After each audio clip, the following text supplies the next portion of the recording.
پہلا سوال آپ سے میرا یہ ہے کہ رمضان کی فضیلت کیا ہے اور اسلام میں اس مہینے کو اتنی اہمیت کیوں دی جاتی ہے؟ دیکھیے، رمضان شریف کے مہینے کی بہت سی فضیلتیں احادیث میں آئی ہوئی ہیں، بلکہ قرآن پاک میں بھی جو اس کی فضیلت آئی ہے، دوسرے پارے میں سورہ بقرہ شریف میں شہر رمضان الذی انزل فیہ القرآن، یعنی رمضان کا یہ وہ مہینہ ہے کہ جس میں قرآن پاک کو نازل کیا گیا۔ اس سلسلے میں حدیثیں بھی بہت ساری آئی ہیں، چند حدیثیں پیش کرنے کی سعادت حاصل کر رہا ہوں۔ بخاری شریف اور مسلم شریف میں حضرت ابو ہریرہ رضی اللہ عنہ سے روایت ہے، نبی پاک صلی اللہ علیہ وسلم فرماتے ہیں کہ جب رمضان کا مہینہ آتا ہے تو آسمان کے دروازے کھول دیے جاتے ہیں۔ سبحان اللہ۔ ایک روایت میں ہے کہ جنت کے دروازے کھول دیے جاتے ہیں۔ اسی طریقے سے ایک روایت میں یہ بھی ہے کہ رحمت کے دروازے کھول دیے جاتے ہیں اور جہنم کے دروازوں کو بند کر دیا جاتا ہے، اور شیطانوں کو اس مہینے میں زنجیروں میں جکڑ دیا جاتا ہے، قید کیا جاتا ہے۔ سبحان اللہ، ماشاءاللہ، بہت ماشاءاللہ۔ اسی طریقے سے اس کی فضیلتوں میں جو بھی احادیث آئی ہوئی ہیں تو ان کا مفہوم عرض کرنے کی کوشش کروں گا کہ حدیثوں میں آتا ہے کہ اس مہینے میں ایک مومن کا رزق بڑھا دیا جاتا ہے، اور روزے کی تو اپنی فضیلتیں ہیں ہی۔ اللہ تبارک و تعالیٰ کا ارشاد ہے کہ روزہ میرے لیے ہے اور اس کی جزا میں خود دوں گا۔ یہ روزے دار کی فضیلت ہے۔ لیکن افطار کرانے والے کی فضیلت، سبحان اللہ، جو اس مہینے میں کسی روزے دار کو افطار کرائے تو اس کے گناہوں کو بخش دیا جاتا ہے، سبحان اس کو، اس کی گردن کو جہنم کی آگ سے آزاد کر دیا جاتا ہے۔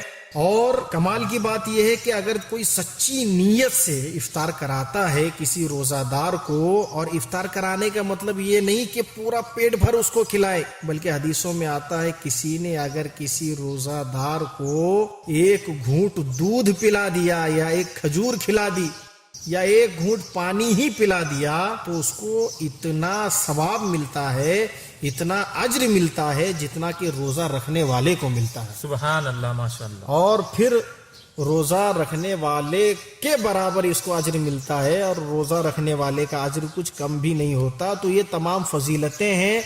یہی وہ مہینہ ہے جس کے تعلق سے حدیث پاک میں آتا ہے کہ اس میں ایک رات ایسی بھی ہے جو 1000 راتوں سے زیادہ فضیلت رکھتی ہے۔ سبحان اللہ۔ تو دیکھیے، بہت سی اس کی فضیلتیں ہیں۔ اس مختصر سے وقت میں اس کو جو ہے سمیٹا نہیں جا سکتا، بیان نہیں کیا جا سکتا۔ بس ہمارے لیے یہ فضیلت والا ہے کہ ہمارے نبی نے اسے پسند کیا ہے، اللہ تعالیٰ نے اسے پسند کیا ہے۔ اس میں رحمتوں کے دروازے کھول دیے جاتے ہیں، جہنم کے بند کر دیے جاتے ہیں، جنت کے تمام دروازے کھول دیے جاتے ہیں، کوئی بھی دروازہ پھر درمیان رمضان میں بند نہیں کیا جاتا۔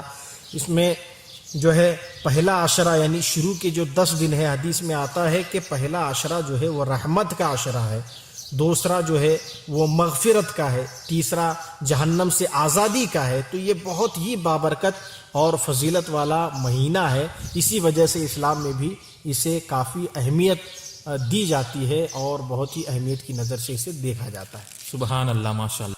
اسی طریقے سے یوں کہا جا سکتا ہے کہ یہ ایک صبر کا مہینہ ہے، اور ظاہر ہے کہ صبر کا ثواب جنت ہے۔